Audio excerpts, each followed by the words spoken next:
বিয়ের পর আমার হাজব্যান্ড যেদিন প্রথম আমার হাতের রান্না খেয়েছিল, সেই দিন খাওয়ার পর যে আমার হাজব্যান্ডের রিয়াকশান হয়েছিল, সেই রিয়াকশান কিন্তু আমি আজও ভুলতে পারিনি। এত বাজে একটা অভিজ্ঞতা আমার হয়েছিল, আর আমার সাথে সাথে কিন্তু আমার হাজব্যান্ডেরও হয়েছিল। ভীষণই বাজে একটা অভিজ্ঞতা। মানে আমি এমন রান্না করেছিলাম, মানে এত ভালোই তোমরা ভাবো যে সে কিনা বলেছিল যে ঘরে খাবো না, রেস্টুরেন্ট বা হোটেলে গিয়ে কোনো খাবার দরকার হলো কিনে নিয়ে আসবে। মানে বুঝতে পেরেছো তো, আমি এত ভালো রান্না কিন্তু তখন করেছিলাম। তবে এখনও যে রান্না খুব বেশি ভালো পারি তা নয়, তবে মোটামুটি এখন খাওয়া যায়। লোকজন কিছু খেলে বলে না বেশ হয়েছে, ভালোই হয়েছে। তো এখন তো বেশ ভালোই লাগে এটা শুনতে, কিন্তু তখন অভিজ্ঞতা অনেক খারাপ ছিল। আর কি দেখালাম হাত দিয়ে, বুঝতে পেরেছো তোমরা? আমার মেয়ের এই যে সিটটা, মানে এই চেয়ারটা তো ব্যবহার একদমই হয় না, এই মুছে মুছেই রাখি। যতই মুছে রাখি না কেন, যেহেতু ব্যবহার হয় না, নিচে একটা কালো কাপড় দিয়ে না ঢাকা ছিল নিচের যে পোর্শনটা, তো সেই কাপড়টা কিন্তু ছিঁড়ে ছিঁড়ে যাচ্ছে। তো আমি আবার টেনে অনেকটা ছিঁড়েও দিলাম, যে ফালতু ঝুলছে, দেখতে খুবই কিন্তু বাজে লাগছে। বাড়িতে লোকজন নেই, একা থাকি, সব দিকটা তাও তো আমি মুছে টুছে রাখি, কিন্তু কি বলো তো, কিছু জিনিস যে ব্যবহার না হলে কিন্তু ভালো থাকে না। তো আমারও তাই হয়েছে। এই চেয়ারটা অনেক দাম দিয়ে মেয়ের শখের জন্য কেনা হয়েছিল, তবে মেয়ে কিন্তু কোনো দিন চেয়ারে বসে পড়াশুনো ও করেই নি, আর এখনও করে না। ওই ল্যাপটপটা নিয়ে কিন্তু এই বিছানার মধ্যেই বসে, আর বিছানা ওলট পালট করে দেয়। খুব কম সময় কিন্তু ও ওখানে বসে। বলে আমার ভাল লাগে না ওখানে বসতে নাকি। তাই বললাম ভাল লাগে না তো কিনেছিলি কেন? বলছে না, চেয়ারটা দেখে আমার পছন্দ হয়েছিল, ভেবেছিলাম ওটার মধ্যেই বসে পড়াশুনো করব।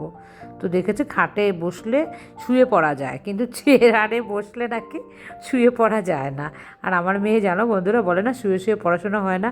আমার মেয়ে কিন্তু সারাটা জীবন ও শুয়ে শুয়েই বই পড়লো, আর শুয়ে শুয়ে কিন্তু আস্তে আস্তে মনে মনেও পড়ে, ও কখনো জোরে পড়ে না। তো এইভাবেই কিন্তু এখন সেকেন্ড ইয়ার পাস করে এবার থার্ড ইয়ারেও উঠে যাবে। ওর ঘর দেখো পরিষ্কার করে রেখেছে, জিনিস নেই একদমই। মেয়ে মাঝে মাঝে বায়না করে যে মামা আমার ঘরে কিছু জিনিস দিয়ে সাজাও না তুমি। তাই আমি বললাম কী দিয়ে সাজাবো বল, তোর কী পছন্দ? তখন আর বলতে পারছে না যে কী দেবে, দিয়ে বলছে একটু মানে আলাদা একটা লুক দিতে। আর তোর যদি ইচ্ছে হয় তো তুই সেগুলো বল, তাহলে সেগুলো অনলাইন থেকে বা যেখান থেকে হোক নেবো, তারপরে করব। সেটা কিন্তু বলেনি আমাকে এখনও। তো যাই হোক, যদি করি তো তোমাদের সাথে অবশ্যই শেয়ার করব। আর জানো তো বন্ধুরা, আমি যখন আমার মানে বিয়ে হলো, তারপর না আমার শ্বশুরবাড়িতে গ্রিলের মানে অনেক লম্বা একটা বারান্দা আছে, তার মধ্যে প্রচুর গ্রিল লাগানো। তো এই গ্রিল আমি মুছতে গিয়েছিলাম খুব ভালো মানসিক করে বিয়ের পর যে শ্বশুরবাড়িতে এসে, যেহেতু রান্না বান্না তো আমাকে করতে হতো না, আমার শাশুড়ি মায়ের রান্নাটা করতো, মানে আমি হেল্প করে দিতাম, কিন্তু রান্নাটা উনিই করতেন। তো তখন হচ্ছে কী বলো তো, আমি বললাম তাহলে একদিন আমি গ্রিলগুলো মুছে দিই। আর তার আগে দেখাই যে তৃষ্ণা আমাকে বলেছিল এই যে ডলটাকে, মানে এর নাম আমি রেখেছি কিন্তু ডলি, আর গাছে না অনেক বেলফুলও ফুটেছে। তো এই দড়িটা আমি নিয়ে এসেছিলাম যে ডলিকে আমি এইটার সাথে টপটার সঙ্গে বেঁধে দেবো। তো এটা না ছোট হয়ে গেছে, তো এক্সট্রা আরও একটু লাগবে। তো আমি সেটা আনতেই ভুলে যাচ্ছি। তো ডলিকে বলছি, ডলি তুমি পা কেন বাইরে বের করে দিয়েছো, তুমি তো পড়ে যাবে ওখানে, তো দেখাও আন্টিকে তোমার মুখ। তো আবার এইদিকে ঘুরে দেখালো মুখটা কি মিষ্টি না। আর ছাদে ঢুকতেই না বেরি ফুলের কি সুন্দর গন্ধ বেরিয়ে গেছে, কারণ অনেকগুলো ফুল ফুটেছে তো বেশ ভালো লাগে না নিজের গাছে ফুল ফুটলে। তা আমি যত্ন নিতেই পারি না, তবু আমার হাজব্যান্ড ফোনে বলে বলে আমাকে একটু শেখায় আর কি, যে এবার জল দাও, এবার ওই করো সেই করো। তো দেখো আমি গোড়াটা কিন্তু খুঁড়ে দিচ্ছি। আর যেটা বলছিলাম যে আমি তো গ্রিল মুছতে গেলাম খুব ভালো মানসিক করে মুছে দেব, তো একটুখানি মুছেছি, আর তার সাথে সাথে আমার মনে হচ্ছে বাবা রে, মানে শাড়ি পরতাম তখন, আর ঘাম দিয়েছে শরীরে, অস্থির লাগছে, আর বলা যাচ্ছে না কাউকে, বলবে নতুন বউ নিজে নিজে দায়িত্ব নিয়ে করতে পারছে না। দেখতে পাচ্ছ আবার কিন্তু বেরোচ্ছে ফুল দিয়ে, ছোট্ট দেখা যাচ্ছে লেবু। তো এই গাছে বেশ কয়েকটা এসছে, আমি তোমাদের দেখাতে পারিনি ভালো করে। আর এই দেখো একটা লেবু এখানে আছে, দুটো লেবু আছে, কিন্তু আরটা কোথায় দেখতে পাচ্ছি না, কোথায় গেল? ওই যে দেখো, দেখেছো ওখানটার মধ্যে রয়েছে দুটো লেবু আছে, আরও দুটো তিনটে কিন্তু ছোটো ছোটো কুঁড়ি হয়েছে, হবে কি না জানি না, যাই হোক জল দিচ্ছি। তো বন্ধুরা যেটা হচ্ছে বলছিলাম, বারবার থেমে যাচ্ছি বলতে গিয়ে, তো ওই গ্রিল মুছতে গিয়ে তো বললাম একদম হিমশিম আমার অবস্থা। ওই মানে ওটাই আমার প্রথম ছিল, আর ওটাই কিন্তু আমার শেষ ছিল। তখন আমি ভেবেছি বাবা এত কঠিন কাজ মানুষ করে কি করে, আমি তো জীবনেও মনে হয় পারবো না, আর আমি কোনোদিন করবোও না। কিন্তু তখন ভাবিনি যে আমার যখন নিজের একটা বাড়ি হবে তখন আমি যে এই পেছনে এত পরিশ্রম দিতে পারবো। বলে না, নিজের বাড়ি সে কুঁড়েঘরই হোক না কেন, তার যত্নই যেন একটা আলাদা লেভেলের হয়, তাই না বন্ধুরা? আর আজকে দেখো কত কাজ করি এগুলোকে পরিষ্কার রাখার জন্য। আমি করি সপ্তাহে একদিন, কিন্তু হেনাকে দিয়েও এই যে রেলিংগুলো দেখো ওটা মোছাই আমি। আর এইভাবে দেখো আরও ধরে ধরে কিন্তু আমি যতটা আমার মানে হাত যায় আমি সেগুলো পরিষ্কার করার চেষ্টা করি।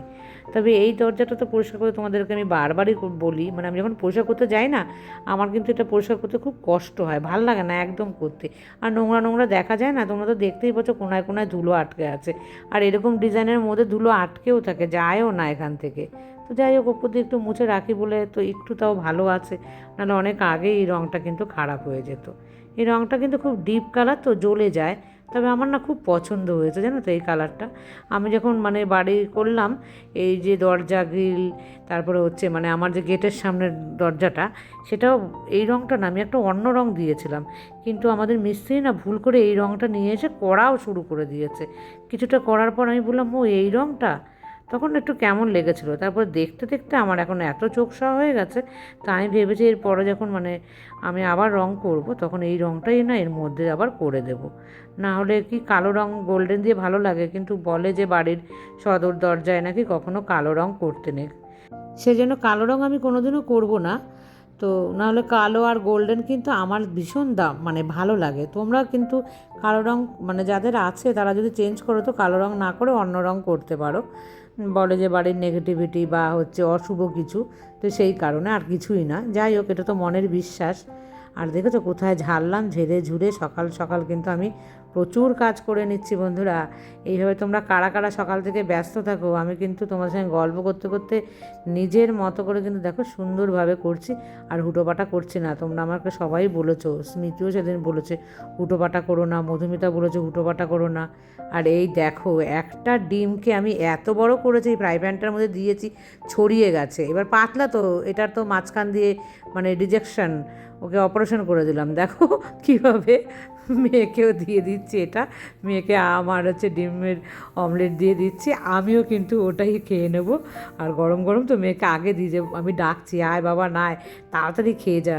আর আজকে একটুখানি ওয়েদারটা অন্য দিনের তুলনায় ভালো আছে, তো সেই জন্য বললাম এইখানেই আয়। আর আমিও খেয়ে নিয়েছি বন্ধুরা, সেটা আর তোমাদের সাথে শেয়ার করিনি। আর এই দেখো পেঁয়াজ দিয়ে আজকে একটা না নতুন রান্না করছি, মানে অনেক দিন পর। মেয়ে ভীষণ ভালোবাসে। তোমরা কারা কারা ভেন্ডি পোস্ত খেতে ভালোবাসো? তো আমি কিন্তু ভেন্ডি পোস্ততে এইভাবে পেঁয়াজ দিই, আর খুব কম তেলে রান্না করার চেষ্টা করছি। বুঝতে কি পেরেছো বন্ধুরা তোমরা? এই দেখো পোস্ত বাটা আমি দিয়ে দিলাম এর মধ্যে, আর একদম শুকিয়ে যাচ্ছে বলে কিন্তু আমি একটু মানে হালকা জল দিয়ে দিই এইভাবে। তো তোমরা কীভাবে করো? আমি কিন্তু এইভাবেই করি। আর কম তেল মশলা দিলে মানে তেলটা দিলে না আগে আগে লেগে যায়, তো একটু জল দিতে হয়। আর একটু দিয়ে দিলাম। এবার মানে ঢেকে রেখে দেবো সিমে, খুব বেশি হিট দেবো না, যাতে অল্প অল্প করে হয়। আর বেশি করে মানে হিট দিলে কিন্তু জলই হয়ে যেত না। আর এই দেখো এইরকম একটা লুক এসছে, এটা কিন্তু খেতে দারুণ লাগে। তারপর দেখো বন্ধুরা রান্না করে রেখে আমি দশভুজার মতন কাজ করার চেষ্টা করি। দেখেছো এখন আমি আবার রেডি হয়ে এসেছি। আমি কিন্তু স্নান করিনি, পুজো দিইনি, মানে সকালের পুজো আমি দিয়েছি, দুপুরে পুজো দিইনি। আর এখন বাজে ঘড়ির কাঁটাতে পুরো 12টা। তো এখন কিন্তু আমি একটু বেরোচ্ছি। হাজব্যান্ড থাকলে কিন্তু এটা ওই করতো, যেহেতু আমার বাড়িতে পুরুষ মানুষ নেই, তাই আমাকেই দেখো এক হাতে চারিদিকে দৌড়তে হয়। তারপর আবার আমি তোমাদের সামনে কিন্তু প্রপারভাবে মানে রেগুলারলি আসার আমি চেষ্টা করি, কারণ তোমরা আমাকে অনেক ভালোবাসো, আমার জন্য কিন্তু তোমরা অপেক্ষা করো। তো বন্ধুরা ছুটলাম, তোমাদেরকে সাথে করেই নিয়ে যাব কিন্তু আজকে। মানে আমি যতই কাজে ব্যস্ত থাকি না কেন, আমিও চাই কি বলো তো বন্ধুরা, তোমাদের সাথে না মানে আমার পক্ষে যতটা সম্ভব শেয়ার করার, আমি কিন্তু ততটাই দেখানোর তোমাদেরকে চেষ্টা করি। আর কোথাও গেলে তো লুকিয়ে ফিরিয়ে হলেও মানে এক ঝলক হলেও তোমাদেরকে আমি বোঝানোর চেষ্টা করি। তার জন্য আবার অনেক জায়গাতে আমি বকাও খাই। আমাকে হাত দিয়ে কি বলে জানো তো তারা, ধরো সামনের আমি কারো কোথাও ভিডিও নিচ্ছি, করবেন না করবেন না, তখন আবার আমি করি না। কিন্তু তার আগে এক ঝলক যদি তুলে নিই, সেটা কিন্তু আমি আর এই মোবাইল থেকে ডিলিট করি না, আমি ভাবি তোমাদেরকে এক ঝলক দেখাই। আর আমি আবার কোথায় এসেছি বুঝতে পেরেছি এই রাস্তাটা দেখে? কারা কারা বুঝতে পারছো? কারণ আজকে হচ্ছে রিপোর্টটা নেব। কাল বিকেলবেলা হয়েছে রিপোর্টটা, কিন্তু কাল বিকেলবেলা ঝড় বৃষ্টি হয়েছিল বলে আমি আর আসতে পারিনি। তো আজকে সকালবেলা আমি আসলাম। তো আমি নিয়ে যাই রিপোর্টটা, কারণ মেয়ের রিপোর্টটা নেওয়ার পর আবার তো মেয়ের ডক্টর দেখাতে হবে। আর এখন দেখো সকাল 12টার পরে এসেছি, আবার ফাঁকা, কিন্তু সব লোক গেল কোথায়? সকালবেলা যখন মানে আসলাম এর আগের দিন, তখন কিন্তু দেখেছি অনেক লোক। তো যাই হোক, আমি রিপোর্টটা নিয়ে নিয়েছি। রিপোর্টটা নিয়ে ডক্টরকে দেখাতে হবে, তবে এখন আমি দেখাতে পারবো না, ডক্টরকে বাড়িতে গিয়ে ফোন করব। উনি আবার সব দিন কিন্তু থাকেনও না। তো যাই হোক, আমার তারপরে আবার আর একটা কাজ আছে বন্ধুরা, আমি কিন্তু সেইখানে চলে যাচ্ছি। তো চলো তোমাদেরকে সাথে নিয়ে, এই কাজটাও আমার জরুরি। আর সমস্ত কাজ কিন্তু আমি নিজেই এই কাজগুলো করি, জানো তো। ওর বাবা যদি আমার সাথেও আসে না, ওর বাবা কিন্তু এই জায়গাটায় দাঁড়িয়ে থাকে, দিয়ে আমাকে ওপরে পাঠাবে যে যাও গিয়ে তুমি করে আসো। তখন আমি আবার পালিয়েও যাই মানে উপরে। আর দেখো এই ব্যাংকের এখানে কি ভালো, এখানে চেয়ার রাখা আছে, বয়স্ক মানুষরা উঠতে উঠতে যদি হাঁপিয়ে যায় বা এখান দিয়ে নামতে নামতে অর্ধেকে হাঁপিয়ে গেলে কিন্তু মানে বসার একটা আলাদা ব্যবস্থা করেছে। আমার ভীষণ ভালো লাগে এই ব্যাংকটা। আর এই ব্যাংকটার দেখো এখন তো এসি হয়ে গেছে, আগে তো কি মানে গরমে কষ্ট পেতাম এই ব্যাংকটার ভেতরে ঢুকতে। আর চলেও আসলাম, ব্যাংকের কাজটা আমার হয়ে গেল, দিয়ে আমি বাড়ি চলে আসলাম। আর ভীষণ গরম লাগছে জানো, বোকার মতন 10 টাকা বাঁচানোর জন্য কতটা আমি হেঁটেছি। অনেকটা হাঁটার পর না আমি বলছি, এমা আমি তো ওখানে যাব না, আমি তো আরও একটু দূরে যাব, টোটো কেন করলাম না। দিয়ে ওর কাছাকাছি গিয়ে আমি আর যেতে পারছি না, এত গরম লাগছে। মানে যতই বলো না কেন যে রোদ খুব একটা নেই, তারপরেও কিন্তু রোদের একটা তাপ আছে না, সেই তাপটা লাগছে। আর আসার সময় দেখেছো আমি কি নিয়ে এসেছি মেয়ের জন্য বন্ধুরা। মেয়েটা না কথা শোনে না তো ওখানে একদম, কিন্তু মেয়েটা আমার খাবার খাই না, প্রত্যেক দিন সকালবেলা না খেয়ে থাকে। তো ভীষণ আমি বলছি যে তোর রিপোর্ট যদি গন্ডগোল আসে, ডাক্তারকে আমি দেখিস, কি বলি তোকে, তুই না খেয়ে খেয়ে সকালবেলা সমস্ত রোগ বাঁধিয়েছিস। আর দেখো একটা বেদানা কিনেছি, কেন কিনেছি বলছি তোমাদেরকে। একদম ভালো না বেদানাটা, দেখতে পুরো সাদা সাদা মতন। তো আমি বললাম নেবো না এখন, না আপাতত দেন। দিয়ে বললো লাল হবে। দেখো যেই ভাঙলাম, মানে উপরের রঙটাই কীরকম যেন, একদম মানে হচ্ছে যেন চাষের, এগুলো জানো তো, চাষের না মানে কি বলে আমি জানি না, হাইব্রিড কিছু একটা হবে।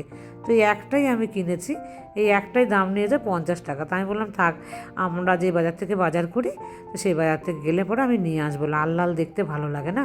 তো ডাব আর দেখো বেদানা দিয়েছি, বলছে ডাবটা খা। আমি বললাম ডাবটা কি মিষ্টি? বলছে হ্যাঁ ডাবটা ভালো, ও ডাব খেতে ভালো লাগে, কিন্তু ওর নাকি এগুলো খেতে ভালো লাগে না। আর আমি বাড়িতে এসে দেখছি জানো তো, ওই বেকড রসগোল্লা আনা ছিল ফ্রিজে, ওর জন্যই এনে রেখেছিলাম, তো ওটা কিন্তু ও বসে বসে খেয়ে নিয়েছে। মানে ওগুলো খাওয়ার কথা বলতে হয় না।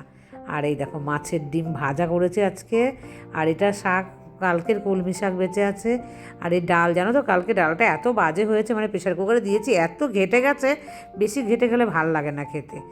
আর ওটা হচ্ছে ভেন্ডি পোস্ত, আর চুনো মাছ অল্প ছিল, তার একটুখানি মানে চচ্চড়ি আমি বানিয়ে নিয়েছি। তো আজকের লাঞ্চটা কিন্তু দারুণ, আমার তো ভীষণ প্রিয়। দুপুরে খাওয়া দাওয়ার পর অনেকক্ষণ রেস্ট নিয়েছি, তারপর সন্ধে পুজো দিলাম, এবার আমি আসলাম তোমাদের সামনে। আর দুপুরে জামা কাপড় মেয়েকে ছাদ থেকে আনতে বলেছিলাম। আগে যখন মেয়ে থাকতো না, তখন কিন্তু আমি রেগুলারই বলতে গেলে, আমি তো তখন ব্লগ বানাতাম না, মেয়েকে বলতাম তুই নিয়ে আয়, ও তো জামা কাপড় কিন্তু এনে দিত। বরং এখন মেয়ে আমার কাছে থাকে না বলে ওকে এখন আর কাজের জন্য খুব একটা কিন্তু আমি বলিই না, যে ঠিক আছে ও তো ওখানে নিজে নিজে করেই। আর সে কারণে আমি বলতে চাই না। তবে মাঝে মাঝে বলো আমারও তো কষ্ট হয়ে যায়, তাই আমি বলি যা বাবা নিয়ে আয় গিয়ে তুই।